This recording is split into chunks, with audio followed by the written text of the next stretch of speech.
Hi నమస్తే. నేను మీ journalist రెహమాన్ని. Andhra Pradesh Rajya Sabha స్థానాలకు సంబంధించినటువంటి ఇష్యూ ఏదైతే ఉందో ఇది అటు తెలుగుదేశం పార్టీలోనూ ఇటు జనసేన పార్టీలోనూ పెద్ద ఎత్తున అసంతృప్తి వ్యతిరేకతకు కారణమవుతుంది.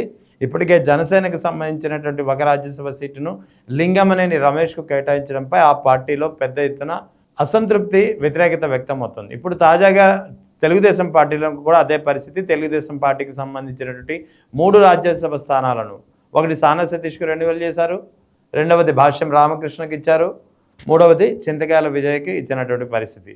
దాంతో అటు రాజ్యసభ స్థానం కోసం చాలా ఆశలు పెట్టుకున్నటువంటి యనమల రామకృష్ణుడు కానీ, లేదా షరీఫ్ కానీ, లేదా వర్లు రామయ్య కానీ, లేదా కడప నుంచి రెడ్డప్ప గారి శ్రీనివాసరెడ్డి కానీ చాలా అసంతృప్తికి లోనయ్యారు. రెడ్డప్ప శ్రీనివాసరెడ్డి అయితే బహిరంగంగానే తన అసంతృప్తిని వ్యక్తం చేస్తున్నటువంటి పరిస్థితి.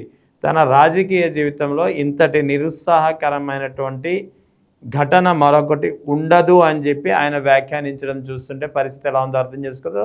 వాస్తవానికి రెడ్డప్ప శ్రీనివాసరెడ్డి దాదాపు 13-14 ఏళ్లుగా కడప జిల్లాలో తెలుగుదేశం పార్టీ బలోపేతానికి ప్రయత్నిస్తున్నారు. ఒకనొక దశలో అయితే అక్కడ తెలుగుదేశం పార్టీకి అభ్యర్థులు కూడా లేని సమయంలో వైఎస్ జగన్పై పోటీనే కష్టమని భావించే సమయంలో ఆయన ఓడిపోతామని తెలిసినా సరే పార్టీని నిలబెట్టాలి, పార్టీ ఉనికి కాపాడాలనే ప్రయత్నంలో భాగంగా, ఆలోచనతో భాగంగా డబ్బులు ఖర్చు పెట్టి మరీ ఓడిపోతామని తెలిసినా సరే పోటీ చేసిన పరిస్థితి. సో ఓవరాల్గా పార్టీ బలోపేతం కోసం, పార్టీ పటిష్టత కోసం 13 ఏళ్లుగా సొంత డబ్బులు ఖర్చు పెడుతూ పనిచేస్తున్నారనేది అందరికీ తెలిసిందే. ఒక దశలో అయితే సాక్షాత్తు చంద్రబాబు నాయుడు తర్వాత నారా లోకేష్ స్వయంగా ఆయనకు హామీ ఇచ్చారు, అధికారంలోకి వచ్చిన తర్వాత ఖచ్చితంగా రాజ్యసభ సీటు ఇస్తామని. సో దాంతో ఆయన రాజ్యసభ సీటు ఇస్తామని హామీ ఇవ్వడంతో మరింత హుషారుగా పనిచేస్తూ వస్తున్నారు. పెద్ద ఎత్తున ఆర్థికంగా కూడా పార్టీకి సహాయపడుతున్నటువంటి పరిస్థితి. సో అయితే రాజ్యసభ 3 స్థానాల్లో కమ్మ సామాజిక వర్గానికి ఇవ్వడం, లేదా పాత సానా సతీష్కే తిరిగి రెన్యువల్ చేయడం అనేది నిజంగానే సహజంగానే తెలుగుదేశం నుంచి పార్టీ టికెట్ ఆశిస్తున్న వారిలో, ముఖ్యంగా రాజ్యసభ సీటు ఆశించిన వారిలో నిరుత్సాహం నింపింది. ముఖ్యంగా రెడ్డప్ప గారి శ్రీనివాసరెడ్డి అయితే చాలా పెద్ద ఎత్తున తన అసంతృప్తిని వెళ్ళగక్కారు. అసంతృప్తిని వెళ్ళగక్కడమే కాకుండా బాహాటంగానే ఆయన వ్యాఖ్యానించినటువంటి పరిస్థితి.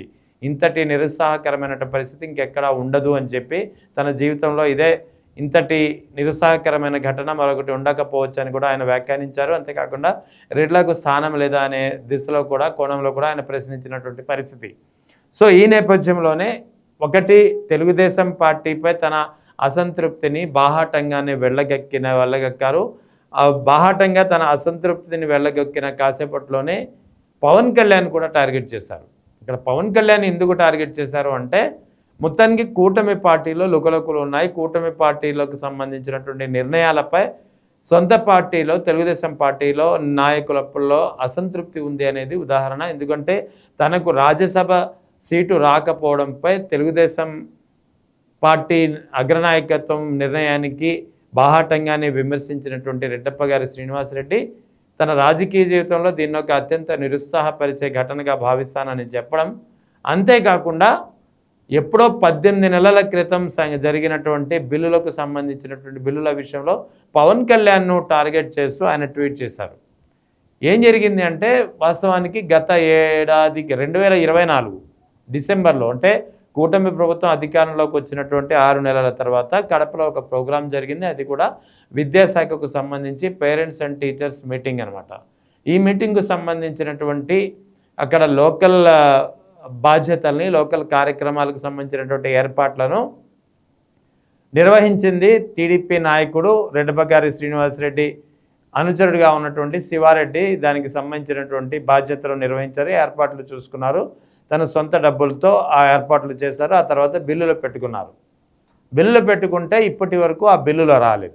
వాస్తవానికి ఈ బిల్లులు క్లియర్ చేయాల్సింది ఎవరు? ఐదర్ విద్యాశాఖ నుంచి బిల్లులు రావాల్సింది.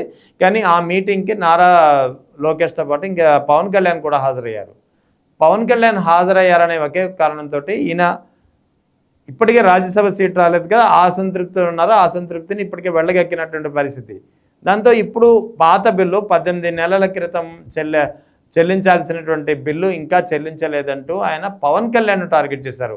వాస్తవానికి ఆయన టార్గెట్ చేయాల్సింది కూటమి ప్రభుత్వాన్ని టార్గెట్ చేసి ఉండాల్సింది, లేదా సంబంధిత శాఖలను టార్గెట్ చేసి ఉండాల్సింది, లేదా నారా లోకేష్ని టార్గెట్ చేసి ఉండాల్సింది. ఎందుకంటే విద్యాశాఖకు సంబంధించినటువంటి కార్యక్రమం కాబట్టి అది. కానీ ఇక్కడ ఆయన పవన్ కళ్యాణ్ను టార్గెట్ చేస్తూ 18 నెలలు కూడా మీరు బిల్లులు చెల్లించకపోతే ఎలాగంటూ ఆయన ప్రశ్నించినటువంటి పరిస్థితి, ఆయన ఆవేదన ఆయన మాటల్లోనే ఒకసారి తెలుసుకుందాం. గౌరవనీయులైన ఉప ముఖ్యమంత్రులు పవన్ కళ్యాణ్ గారికి 7 డిసెంబర్ 2024 నాడు కడప మున్సిపల్ కార్పొరేషన్ పాఠశాలలో జరిగిన మీ పేరెంట్ టీచర్ మీటింగ్ పర్యటన సందర్భంగా అవసరమైన ఏర్పాట్లను తెలుగుదేశం పార్టీ క్లస్టర్ ఇన్ఛార్జ్ చిట్టా శ్రీ శివారెడ్డి తన సొంత నిధులతో నిర్వహించారు. మీ పర్యటనకు సంబంధించినటువంటి ఏర్పాట్ల వ్యయాల చెల్లింపుల కోసం R&B శాఖ ద్వారా సంబంధిత ఉత్తర్వులు జారీ చేయబడినప్పటికీ ఏడాదిన్నర గడుస్తున్నా ఇప్పటి వరకు బిల్లులు విడుదల కాకపోవడం తీవ్ర ఆందోళన కలిగిస్తోంది. ఒక ప్రభుత్వ కార్యక్రమం విజయవంతంగా నిర్వహించేందుకు పార్టీ కార్యకర్త తన సొంత డబ్బులు ఖర్చు పెడితే ఆ ఖర్చులకు సంబంధించిన బిల్లులు విడుదల చేయకుండా నెలల తరబడి ఎందుకు పెండింగ్లో ఉంచారు? ఇది ఎంతవరకు సమంజసం? పార్టీ ప్రభుత్వ కార్యక్రమాల కోసం కార్యకర్తలు ముందుకొచ్చి తమ సమయాన్ని, శ్రమను, ఆర్థిక వనరులను వెచ్చిస్తే వారికి న్యాయం జరగకపోతే రేపు ఏ కార్యకర్త నమ్మకంతో ముందుకు రావాలని ఎలా చెప్పగలరు? అధికారిక కార్యక్రమం కోసం ఖర్చు చేసిన డబ్బులు తిరిగి పొందడానికి ఒక కార్యకర్త కార్యాలయాల చుట్టూ తిరగాల్సినటువంటి పరిస్థితి ఎందుకు రావాలి?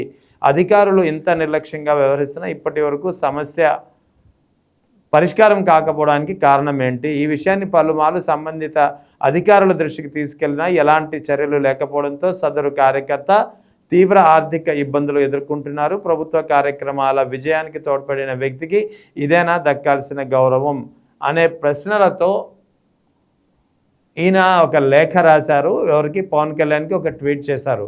ఈ ట్వీట్ అనేది చాలా సంచలనంగా మారింది. ఎందుకంటే సరిగ్గా ఈ ట్వీట్ గతంలో ఈ రాజ్యసభ సీట్లకు సంబంధించినటువంటి వ్యవహారానికి ముందు రాసి ఉంటే దాని అర్థం వేరేలా ఉండేది. కానీ సరిగ్గా రాజ్యసభ సీట్ల పంపిణీ ప్రక్రియ, సీట్ల అనౌన్స్మెంట్ జరిగిన తర్వాత, ఆ ప్రకటన వెలువడిన తర్వాత ఈయనకు ఆశించినటువంటి సీటు ఈయనకి రాకపోవడంతో, రాజ్యసభ సీటు రాకపోవడంతో ఆయన అసంతృప్తిని బాహాటంగానే తెలుగుదేశం అగ్రనాయకత్వంపై ఆయన వెళ్ళగెక్కినటువంటి పరిస్థితి. ఆ వెళ్ళగెక్కిన కాసేపటికి ఇలా పవన్ కళ్యాణ్ అడ్రస్ చేస్తూ ఏడాదిన్నర క్రితం రావాల్సినటువంటి, అది కూడా విద్యాశాఖకు సంబంధించినటువంటి బిల్లులకు సంబంధించిన విషయంలో పవన్ కళ్యాణ్ టార్గెట్ చేస్తూ ట్వీట్ చేయడం అనేది సంచలనంగా మారింది. అంటే ఇక్కడ పవన్ కళ్యాణ్ టార్గెట్ చేయడం ద్వారా కూటమి ప్రభుత్వాన్ని ఆయన ఇరుకున పెట్టదలిచారా? అందుకే విద్యాశాఖ అయినా సరే నారా లోకేష్ ప్రశ్నించకుండా పవన్ కళ్యాణ్ ప్రశ్నిస్తూ లేఖ రాశారా? ఇలా తన శాఖకు సంబంధం లేకపోయినా పవన్ కళ్యాణ్కి ఎందుకు లేఖ రాశారు? ఇది కూడా చాలా క్లియర్గా ఎప్పుడో ఏడాదిన్నర క్రితం రావాల్సినటువంటి బిల్లులు చెల్లించకుండా ఎందుకు తాత్సారం చేస్తున్నారు? ఇది మంచి పద్ధతేనా అంటూ చాలా సూట్ అయినటువంటి నేరుగా ప్రశ్నలు సంధిస్తూ ఒక విధంగా పవన్ కళ్యాణ్ ఇరుకున పెట్టే ప్రయత్నం చేశారు రెడ్డప్ప గారి శ్రీనివాసరెడ్డి అనేది తెలుస్తుంది. ఓవరాల్గా ఈ ట్వీట్ తోటి పెద్ద ఎత్తున సంచలనంగా మారింది. రెడ్డప్ప గారి శ్రీనివాసరెడ్డి అసంతృప్తి రాజ్యసభ సీటు విషయంలో పెద్ద ఎత్తున వ్యక్తమవుతోంది. ఆందోళన కనిపిస్తుంది. కూటమి పార్టీలోనూ, ముఖ్యంగా జనసేనలోనూ ఇది ఒక అంతర్గతంగా ఆందోళన తెచ్చిపెట్టే అంశంగా మారింది.